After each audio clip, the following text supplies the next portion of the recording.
Hey dolls, welcome and welcome back to my channel. It's your girl Lindsay P. In case you are new here, thank you so much for stopping by.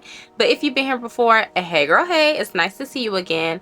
Lately on my For You page, girl, toasted makeup has been trending. So I decided to go ahead and recreate the look for you guys because a lot of y'all in my vlogs have been asking about my makeup routine.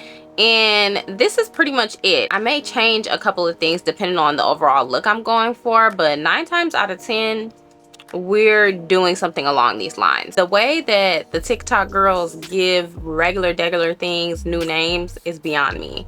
This makeup to me is very much 90s coded. It's very much a natural glam. If the young girls want to call it toasted makeup, then that's what we're doing today, friend. We're doing some toasted makeup. So without further ado, let's go ahead and get into the tutorial.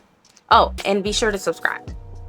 Please subscribe. Okay, now let's go ahead and get into the tutorial. Okay, kicking this look off with primers. I always layer 2 primers because they both serve different purposes. The first one is going to be a Grippy Primer that's going to help my foundation really stick to my skin and add just a little bit of moisturizer to my skin. And then I'm going to go in with my my Danessa Myricks Water to Powder Serum. And that is going to help in the areas that I need oil control.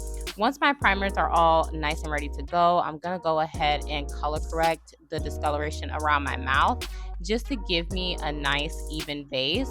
And I'm going to take what's left of that and just kind of brush it up into my under eye area. Not too much though, because I don't want the product to really be cakey under there. I want it to lay nice and smooth once I lay my concealers on top. Then I'm going to take my Sephora collection micro brow pencil and I'm just going to redefine what's left at the front of my brow.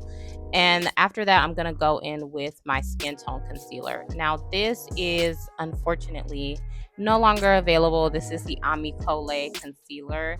It is such a beautiful concealer, guys. I think you might be able to still get what's left of it at Sephora, but I know that the website shut down on September 30th, so you just might have to find a reseller to actually get your hands on it.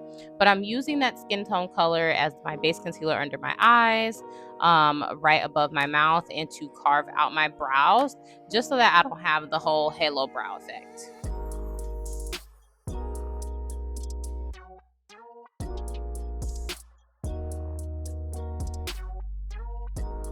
Now I'm just using my NARS Creamy Radiant Concealer in the shade Almond, and I'm pretty much focusing that on the tail or like arch area of my brow to really give it a nice shape and definition. I don't bring it to the front of my brow because I already used the previous concealer we talked about in that area. And then I'm going to take this blending brush from Danessa Myricks and I'm going to blend the two together to get a really just seamless, clean brow.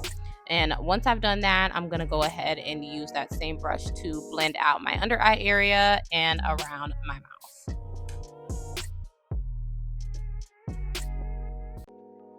Now I'm going in with one of my favorite contour products. This is the Danessa Myricks Bronzing Cream. As you all can see, we are very much a Danessa Myricks stan.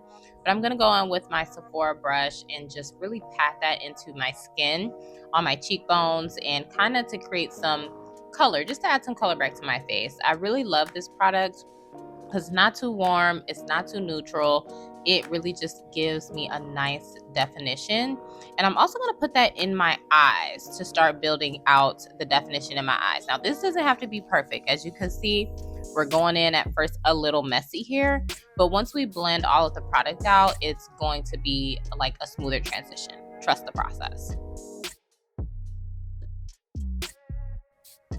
Taking that same brush, I'm going to go in and just blend in all of my bronzer together. So I want my eyes to connect to my nose as well as to my cheekbones. So you can't really see where the product starts and finish. You just want it all to be, super seamless. Then taking my Creamy Radiant Concealer, I'm pretty sure this is in the shade Biscuit. I'm going to use that as my highlighter shade before outlining it with Almond to create a gradient. I would say that is my number one tip when doing your makeup. You never want to go in with just one shade. You always want to create some type of light to medium to dark transition so that by the time you blend everything out, it looks super, super seamless. Going in with my Amicole Tinted Moisturizer, y'all, this really is breaking my heart because the fact that I waited to try all of these products and now the brand is no longer and the products are bomb. And maybe that's a part of the problem. Maybe I should have bought them sooner, or we could have talked about these things even more. Of course, their lip oils were always 10 out of 10, but now that I've racked up on all of this complexion, I am like hurt that once this stuff finishes, once it runs out, I'm not going to be able to get my hands on it anymore. But anyway, yes, the tinted moisturizer is absolutely gorgeous. The weight of it, it feels super lightweight, like you can't even feel like you're wearing makeup. But obviously you guys can see it's giving me a very beautiful coverage, super natural finish, and in all that shade match, girl, shade matches tease. Now I'm going in with my Danessa Myricks blush in the shade Creme Brulee. It's like a toasted mocha brown, and I know you guys are like, a brown blush and bronzer, like what's the difference?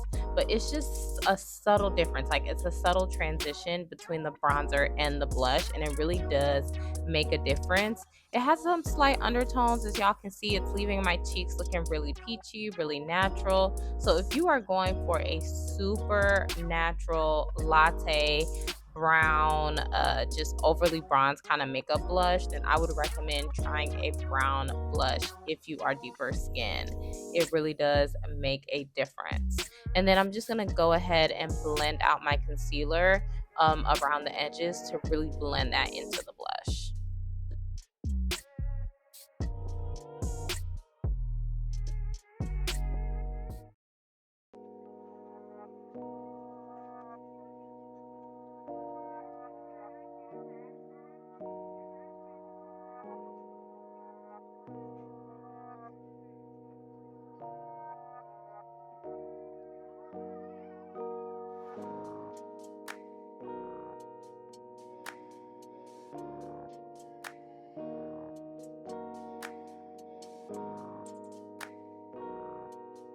I'm going in with the OG MAC Studio Fix powder. Pretty sure this is in the shade C8, which is like a cool neutral shade, and it just neutralizes my under eyes so well. I never have that super jaundice looking under eye ever since I started using this powder to set my first layer. And I love how it holds so much. I know some people don't really care for the new formula, but for me, it gives me a beautifully flawless under eye. I'm taking that same powder just in a different shade that matches my skin tone a bit better, and I'm gonna put that everywhere that I didn't put the highlighting powder, just to really lock our foundation in. I'm even setting my blush with it, just so that I get a super nice gradient effect again between the bronzer and the blush. We're gonna reinforce everything with powders anyway, but I love how this powder just lays on top of the foundation so beautifully and really does give me a nice soft matte. Okay, now I'm going in and baking. Pretty sure we're using the Mercier translucent powder here. That powder never fails me. It is a beautiful powder. So yeah, just going ahead and really highlighting my under eye, bringing that brightness back to the center of my face before we go ahead and add our remaining powder products.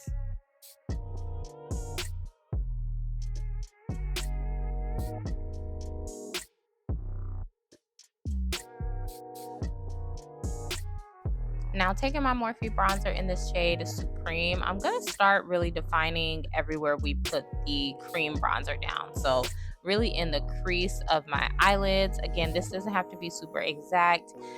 You want a super blown out look, so you can be a little messy with it. Just don't be too messy. Have a little control, but it doesn't have to be super precise, like if you were doing a cut crease or something like that. Just lay the color down. And then I'm lightly going to go over my nose contour as well as place this on my cheekbones. This is probably one of my favorite bronzers. I wish Morphe didn't discontinue it.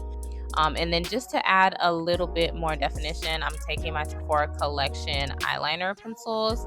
This is in the deep brown shade, and I'm gonna do a half wing just to, I don't know, connect the eye a little bit, just to give it a little razzle dazzle. You can absolutely skip this step, but I really like the nice soft touch that it adds, especially once I go in and buff it out with a brown eyeshadow.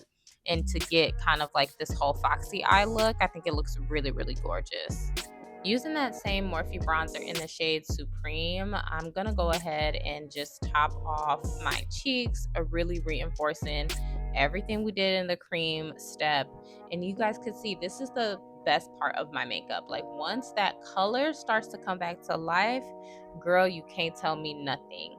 It just makes your face look alive instead of so flat and one dimensional and when you don't add the bronzer. And because this is a toasted makeup look, girl, you're gonna be heavy-handed with the bronzer. I mean, you can really never do too much. I just am gonna keep adding and adding and adding until I'm satisfied with the outcome. And once I build it up to a place that I like, I'm gonna switch over to build my gradient again.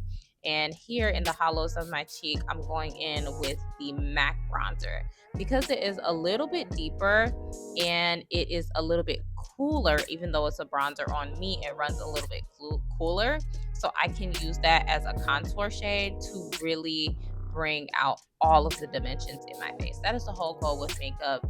You want to make sure that you're bringing out every single aspect of your skin tone, not just the base layer.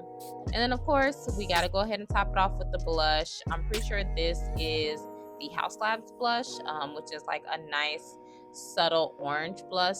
Very, very beautiful.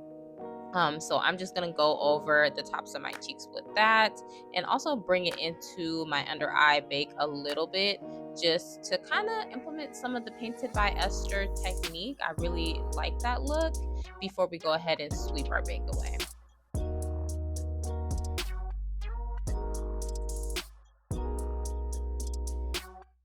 Then I'm going to take that same Sephora Collection eyeliner pencil in the chocolate brown shade and just use that in my waterline just to give it a bit of color. If I went in with black, I think it would be too harsh for this look. So the dark brown really does bring the dimension we're looking for without the harshness. And now it's time for my second favorite part, which is the lips. So to line my lips, I'm going in with the Danessa Myricks Color Fix liner in the shade Chocolate Brown. I love using this as a liner, y'all, because it doesn't move. You can kiss as many babies as you want. Kiss as many babies as a politician, girl. This liner is still going to be on at the end of the night, and that is what we need. My actual lip combo, I'm going in with this Huda Beauty Brown Additions palette. It is super old. I bought this off of, I think, Amazon or eBay or something. And so I'm just using the colors that are in there. I will have the lip combo listed out below, but I'm first going in with this kind of brick brown color and using that to outline my lips and kind of fill in the gaps. And then I'm gonna go in with a more neutral shade, and I think that nice red tone from the original color we laid down really does give it more of a fall type of feel. And last but not least, we're going to go in with our finishing touches, just adding a little bit more blush because you can never have too much blush. And this is ultimately the last step in the finished look, guys. I hope you all enjoyed this tutorial. I hope it was really helpful for you. I tried to keep it mostly focused on the base and not do too much eyeshadow, since that is the part of my makeup that you guys compliment the most. Anyways, thank you guys so much for watching, and I will see you beautiful people in the next one. Bye, y'all.